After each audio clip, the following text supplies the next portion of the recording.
Welcome to Easy Stories in English, the podcast that will take your English from okay to good and from good to great. I am Ariel Goodbody, your host for this show. Today's story is for intermediate learners. The name of the story is The Path of Pins and Needles. I'll just explain some words that are in today's story. Sometimes, when you've been sitting down for a long time and you stand up, you get pins and needles. Pins and needles is a tingling feeling, a feeling like lots of small needles are pressing into you. You might get pins and needles because you've been sitting on your leg for too long, for example. But sometimes you just get pins and needles randomly, which can be very annoying. You have to walk funny for a while until the tingling feeling goes away.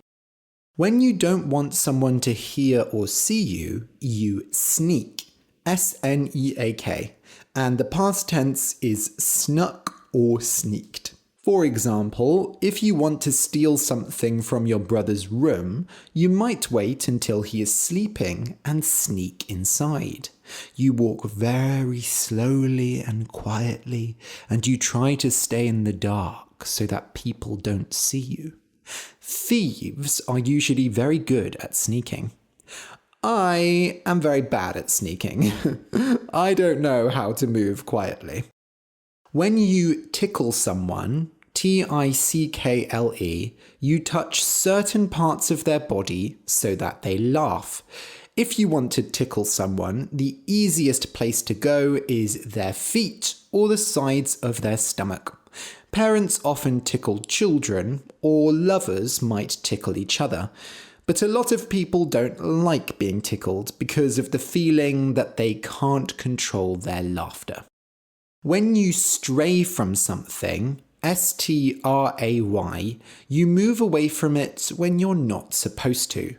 For example, if you are following a path through the woods and you decide to walk into a dark area where there is no path, you're straying from the path. And straying from the path can be dangerous, but it can also be fun.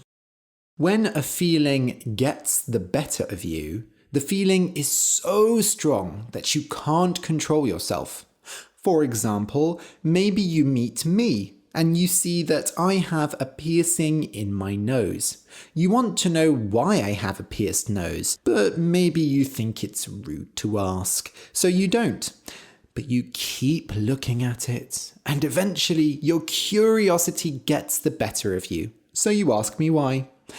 By the way, if you're in this situation, you can just ask. Probably. I might get mad. Who knows? Another thing that might get the better of you is hunger. For example, maybe you show up to an event and there's a big buffet, but you're not allowed to eat any food until a long, boring speech is over. The speech goes on, and the food looks so good. So eventually your hunger gets the better of you and you start eating. This totally isn't a situation I've found myself in. When you wolf something down, you eat it very quickly, like a wolf. Children often wolf down their food because they don't want to eat slowly. But if you always wolf your food down, you might get a stomachache. When you sense something, S-E-N-S-E, you feel it without being able to explain how. For example, maybe you sense that your friend is sad, even though they're smiling and laughing. You know them really well, so you can sense a very small change in their feelings. Or maybe you look at the sky, and even though it's sunny, you sense that it's going to rain. And indeed, a few minutes later it does. When you wet yourself, you pee on yourself. You let out urine. Adults usually don't wet themselves, but young children often do when they are very excited or scared. Wetting yourself is very embarrassing and creates a mess, of course, so I don't recommend it. Your intestines, intestines, are the organs below your stomach. When you eat food, it goes into your stomach, then it goes into the small intestine, and then the long intestine. The intestines digest food. They break it down into small pieces that the body can absorb. The intestines are a very important and sensitive part of our body. Sometimes, when you've eaten food that your body doesn't like, you can hear your intestines making unhappy noises. Okay, so listen and enjoy. The Path of Pins and Needles. Once upon a time, there was a young girl with hair as red as blood. Such hair was rare in those times, when the sun hardly rose and strong winds blew day and night. The girl was known as Red, and as a child, she was loved by all in her village. But as Red grew older, she grew bolder and began to sneak around and play tricks. She was long past the age when adults would tickle her and call her sweet names, and so her tricks were not welcomed by the villagers. One day, Red's mother, sick of her games, sent her to visit her grandmother. "You know the old fool lives up on that cliff where no one can get to her easily. She thinks she'll live forever. She has a nasty cold now and wants us to bring her bread and milk. So I'm sending you with a basket. But do not spill a drop of this milk and don't even touch this bread, understand? And if grandmother does not finish them, then bring them back as they are. I won't have you wasting precious food." "Yes, mother," said Red, playing with her hair. Red's mother had spent so much time telling her about the food that she forgot to explain the path. Red had travelled to grandmother's house as a young girl, but that was back when they had a horse and cart, when the days and nights were not so dark. Now, as she walked through the forest, she felt like the trees themselves might eat her up. So she did not walk. She sneaked, hoping that it might keep her safe. A few hours later, Red reached a crossroads where the path split in two. She could not remember which way to go, but just as she was considering it, she heard a familiar voice. "Ah, if it isn't our fiery little Red." She turned around. It was Wolf, a man who lived in the forest just outside of the village. He had long, thick hair and a beard that covered his mouth. He must have been poor because he was as thin as a stick and had no shoes. Red had heard all kinds of whispers about Wolf, and her mother told her to stay away from him. So naturally, she was curious. But Wolf was difficult to find, and every time she'd tried to talk to him, he had ignored her as if she were a stupid child. "Hello, Wolf," she said. "What a surprise to see you here. You've strayed quite far from the path." "Ah, but straying from the path is one of the simple pleasures in life. I simply sought some peace and quiet. And why, may I ask, have you strayed so far?" There was a light in Wolf's eyes, the same light that shone in Red's whenever she was about to play a trick. She liked this man. "I'm not straying at all," she said playfully. "I'm heading to grandmother's house to deliver her bread and milk, see?" "How sweet you are," said Wolf, but he did not smile. "And tell me, do you know what these two paths are called?" "I don't," said Red, feeling slightly uncomfortable. Wolf's eyes told stories of hunger. They were all hungry in those times, when the ground froze over every winter. But he did not stare at the food, but at her. "Why, this is the path of pins, and that is the path of needles." He pointed to the paths and took a step closer. "You can't walk both, or you'll get pins and needles." Without warning, he reached for her sides and tickled her. Red laughed so hard that she dropped her basket of food. "Stop, stop," she cried. Wolf let her go, and his smile was wider than the 7 seas. Despite the frosty air, Red felt hot. "Both paths lead to your grandmother's house, but I must say, I have no idea which is quicker. Why don't we play a little game? We'll each take a different path, and we'll see who gets there first." "And what does the winner get?" said Red suspiciously. She wanted to ask what happened to the loser, but that was the kind of question that made her mother hit her with a wooden spoon. "Oh, I think the best prize is always learning something new. Now, why don't you take the path of pins? If I remember correctly, it's much safer, better for a young girl like you." Red, who never liked taking the safe option, said, "No, I think I'll take the path of needles." "Ah, a fiery young thing you are. Wonderful. Follow the path of needles. I'll take the pins, and we'll see who gets to grandmother's house first." So Red set off along the path. As she walked, the forest grew thicker, and the trees changed to pines. Pine needles covered the ground, giving off a delicious smell, but making it hard to tell where she was going. Red had to walk slowly and look carefully to make sure she didn't stray from the path. Worse than that, as she came closer to her grandmother's house, there were many rocks and cliffs, and she had to climb to keep going, pulling on roots to keep her balance. While the path certainly did lead to her grandmother's house, it was not direct at all, and it started to get dark before she could even see the house. Meanwhile, Wolf quickly made his way along the path of pins.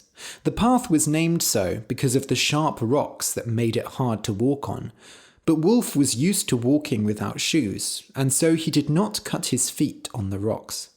When he came to the grandmother's house, a little fire was blowing smoke through the chimney, but otherwise all was quiet. Wolf found himself a comfortable spot between some trees and waited for night to come. As the full moon sat fat in the sky, Red finally reached her grandmother's house. She knocked on the door. "Grandmother, it's Red. I've come to bring you food. Come and open the door." "Come in, dear," cried a rough voice. "The door is open." Red's grandmother sounded different to how she remembered, but it had been years since they'd last made the journey here, and the old woman was sick after all. Red was tired and frustrated after her journey, and Wolf was nowhere to be seen. She was sure the man had played a trick on her, one of those awful jokes that adults like to play on children.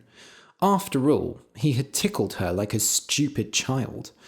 Now she would have to spend the night with her sick grandmother, hungry and bored. So when Red came in and saw a plate of meat and a cup of wine on the table, she was very pleased indeed. "Oh, grandmother, is this for me?" "Yes, dear," said the old woman, who was lying under a mountain of blankets in bed. "Go, eat and drink." The fire was almost dead, and Red thought she should go put some wood on it, but her hunger got the better of her. She put down the basket and sat down to eat. It had been weeks since she'd had real meat, and Mother never usually let her have wine, so she wolfed it down. But as she finished the food, her stomach ached a little. Hadn't that meat tasted a little strange?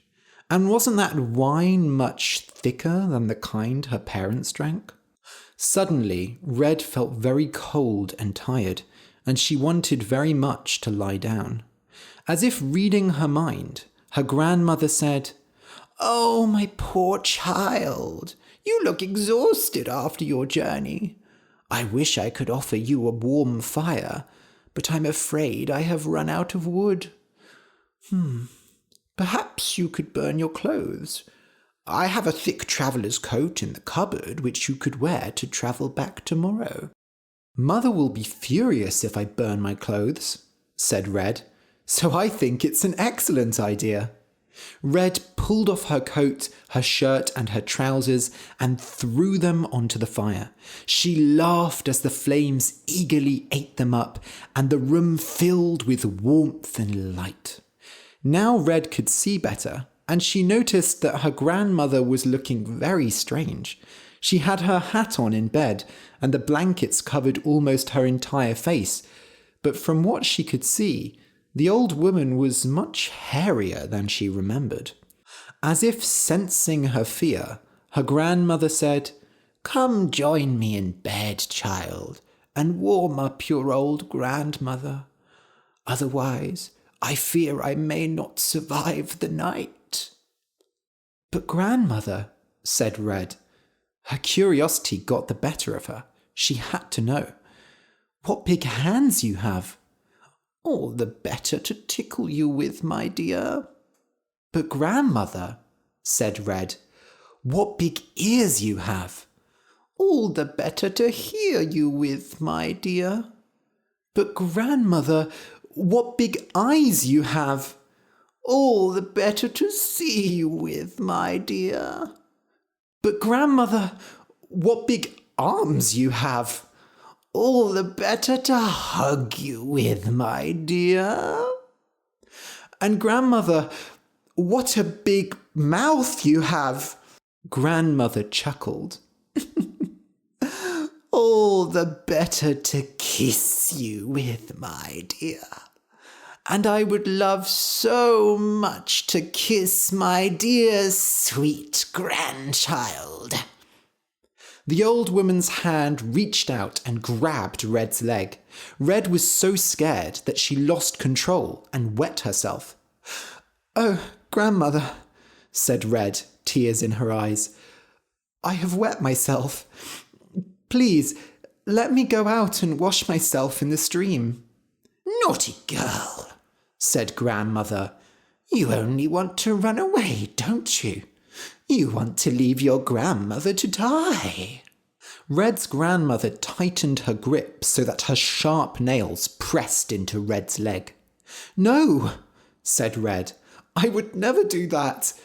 She felt sick. "Please, I don't want to get into bed with—" "Fine, but I will tie a rope around you to make sure you do not run away." Grandmother's grip was too tight for Red to stop her, so she waited while the old woman tied a knot around her. Then Red walked out of the house and towards the stream. Outside, the full moon shone brightly, and she saw that it was no ordinary rope tied around her waist, but a rope of intestines. Red threw up in the river, but she did not wash herself. She did not have time. Before the wolf could pull on the rope, Red untied the intestines and tied them around a pine tree. Then she ran back down the path of pins, the rocks stabbing her feet with every step. When the wolf realized what had happened, sunrise was approaching and it was too late. He howled with rage, ate the intestines and burned down the house. When the morning came, he cried and bathed in fat tears and milk.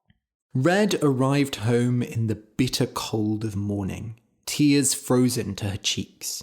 She had pins and needles in her feet from where the rocks had stabbed her, and that feeling would never go away.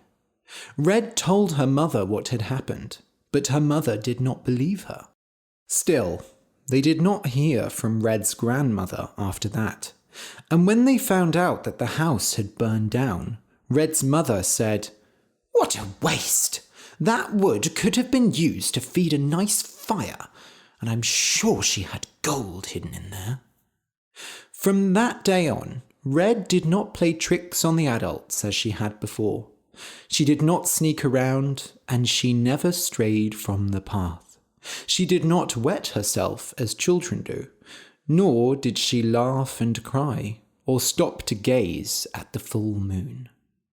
For Red was an adult now, and adults see only what they want to. The end.